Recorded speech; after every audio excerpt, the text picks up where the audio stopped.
því að stilla textan í heimildaskránni. Eins og þið takið eftir hérna, þá uppsetningin aðeins öðruvísi heldur en í hinum textanum í ritgerðinni. Fyrsta línan til dæmis hérna fram við spásíðuna, en hinar línurnar indregnar, alveg öfugt við það sem alls staðar annars staðar, það sem að línurnar fram við spásíðu og fyrsta línan indregin. Við þurfum þess vegna að stilla þetta með því að draga yfir fyrstu heimildina, sem sagt, báðar línurnar hérna, og fara svo að setja það eins og það á að vera.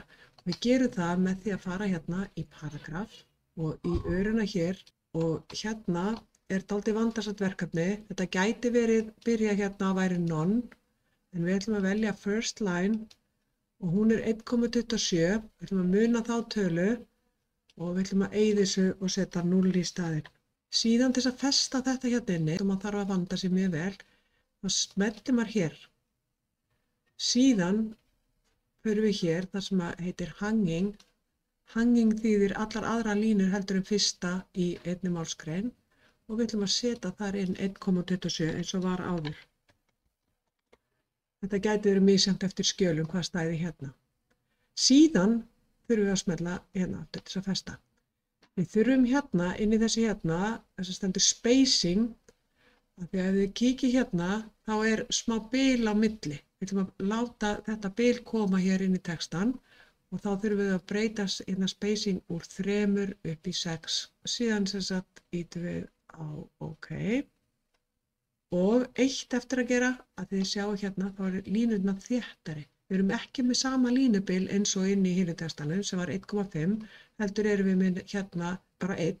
Og við þurfum að fara hér í takkan þar sem ör sem bendir upp og niður og við hliðina á línunum, smellum á það og veljum hérna á þetta hérna. Nú erum við tilbúin að búa til nýtt stílsnið. Og til þess að gera það, þá förum við hér inn á styles svæðið og ýtum á öruna hérna niðri. Og hér niðri 3 takkar.